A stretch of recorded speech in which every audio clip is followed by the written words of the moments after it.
बीना जैसे ही कमरे में दाखिल होती है, इसकी नज़र अपनी सास पर पड़ती है। माँ जी अलमारी खोल कर बड़े इत्मीनान से ख़ानदानी हार निकाल कर देख रही थी, जो उन्होंने बीना को शादी के पहले दिन दिया था। माँ जी ने हार को हाथ में तोला और बड़े बड़े इत्मीनान से कहा कि देखो बीना, ये कितना वज़नी हार है, कितना खूबसूरत है और खालिस सोने से बना है। मेरे बेटे ने बड़े चाव से बनवाया था ये तुम्हारे लिए। माँ जी बार बार उसको इस तरह देख रही थी जैसे किसी खास मकसद के लिए उसे तैयार कर रही हों। बीना एक तरफ खड़ी ये सब कुछ देख रही थी। उसका दिल ज़ोर ज़ोर से धड़क रहा था। उसे ये देखकर बहुत तकलीफ हो रही थी। इससे पहले ही घर के नौकरों से ये बात मालूम हो चुकी थी कि ताबिश दूसरी शादी करने वाला है। बीना को ये समझने में ज़रा भी देर नहीं लगी कि ये हार अब उसके पास नहीं रहेगा, बल्कि माँ जी इसे नाज को निकाल कर देने वाली हैं। बीना का दिल दुख से भर गया, उसका दम घुटने लगा और वो बिना वहाँ किसी को बताए लड़खड़ाती हुई सीधी अपनी माँ के घर पहुँच गई ताकि वो अपने दिल का बोझ हल्का कर सके। लेकिन बीना जैसे ही वहाँ पे पहुँची, वो वहाँ पे भी खुद को बहुत तन्हा महसूस कर रही थी। अपनी माँ के सामने बैठकर बहुत देर तक रोती रही। उसकी माँ ने उसके सर में हाथ फेरते हुए उसे तसल्ली देने की कोशिश की, साथ ही साथ उसको पुरानी बातें भी याद करवा दी कि बेटा, वो बातें भूल गई हो कि किस तरह ताबिश घंटों तुम्हारे स्कूल के बाहर तुम्हारा इंतजार किया करता था और तुमने भी जिद पकड़ ली थी कि अगर शादी करोगी तो सिर्फ ताबिश से ही करोगी। तुम दोनों ने मोहब्बत की शादी की थी, अब जो हालात हो गए हैं वो तुम्हें सहने पड़ेंगे, बर्दाश्त करने पड़ेंगे। माँ की ये बातें सुनकर बीना को अपने 14 साल पहले के दिन याद आ गए कि ताबिश के साथ जो उसने वक्त गुजारा था। जब ताबिश कुछ नहीं था उसके पास, तो ताबिश उसके पास था। वो हर गर्मी सर्दी उसने ताबिश के साथ गुजारी और वो कभी उसके साथ गिला नहीं किया था। लेकिन ताबिश की मोहब्बत उसके साथ थी तो उसको कभी कोई कमी महसूस नहीं हो रही थी।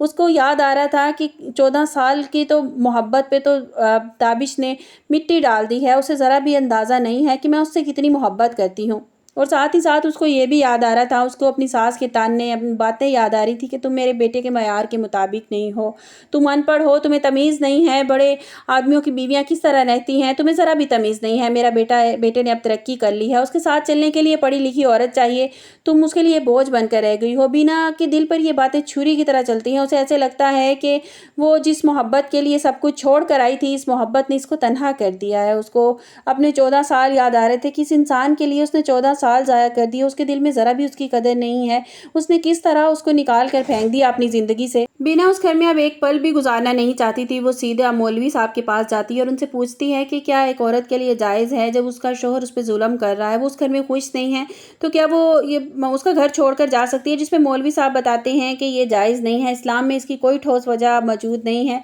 वो इस तरह मौलवी साहब से पूछती है कि कुछ गुनाह करने से पहले अगर पहले ही उसकी माफ़ी मांग ली जाए, क्योंकि वो जानती थी कि वो जो कुछ करने वाली है ना, वो एक गुनाह ही है।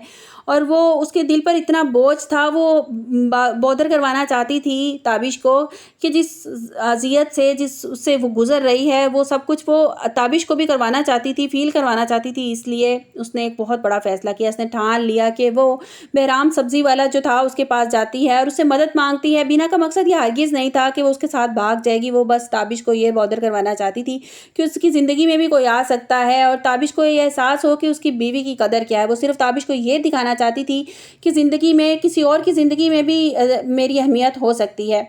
इसलिए वो सब्ज़ी वाले के साथ भागने का मंसूबा बना लेती है। लेकिन जैसे ही ताबिश को इस बात की खबर मिलती है कि बीना घर में नहीं है, वो बीना को ढूंढने की कोशिश करता है और बहुत जल्द उसे पता चल जाता है। वो उस विक्की को और बीना को ढूंढ निकालता है और उसको इस बात का बहुत ज़्यादा फिर गिल्ट फील होता है और कि बीना, तुमने मेरे साथ क्या किया, तुमने मुझे धोखा दिया। और फिर बीना उसका गिरेबान पकड़ कर कहती है कि मैंने तुम्हें धोखा दिया, तुमने मुझे धोखा दिया है ताबिश। तुमने 14 साल मैंने तुम्हें मोहब्बत दी, तुम्हारी खिदमत की, तो तुमने क्या किया मेरे साथ? और वो अपनी सास की भी बातें याद दिलवाती हैं कि मैंने तुम्हारी माँ की, तुम्हारे बच्चे पैदा किए, तुम्हारे साथ क्या मैंने बुरा किया था जो तुम मेरे ऊपर सौतन लाना चाहते थे। अब तुम्हें एहसास हो रहा है इस बात का, और उसको ज़्यादा इस बात का भी एहसास हो रहा है कि वो जिस तरह से इलेक्शन में खड़ा हुआ है, कंपेन कर रहा है, वो औरत की इज्जत के लेकिन वो ये बात भूल जाता है कि घर में भी उसने अपनी बीवी रखी हुई है जिसकी एक ज़रा बराबर भी उसकी नज़र में इज्जत नहीं है। वो तो कहता है जाती हो तो जाओ, लेकिन जब उसे पता चलता है कि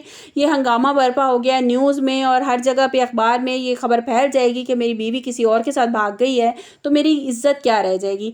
अब आप देखना ये है कि क्या वाकई में ताबिश इतनी बर्बादी के बाद, इतने उसके बाद वो वाकई नाज से शादी करेगा या नहीं। वो फिर इससे बीना से कहेगा भी कि घर चलो, लेकिन बीना उसके साथ जाने से साफ इनकार कर देगी। आप लोगों को क्या लगता है कि क्या बीना ने जो कुछ किया वो सही किया, और क्या ताबिश नाज से निकाह वाकई कर लेगा और उसको घर ले आएगा? आपको मेरी वीडियो कैसी लगी कमेंट्स बॉक्स में अपनी कीमती राय का इज़हार ज़रूर कीजिएगा। मिलते हैं एक नई वीडियो के साथ। अपना बहुत सा ख्याल रखिएगा। अल्लाह हाफिज़।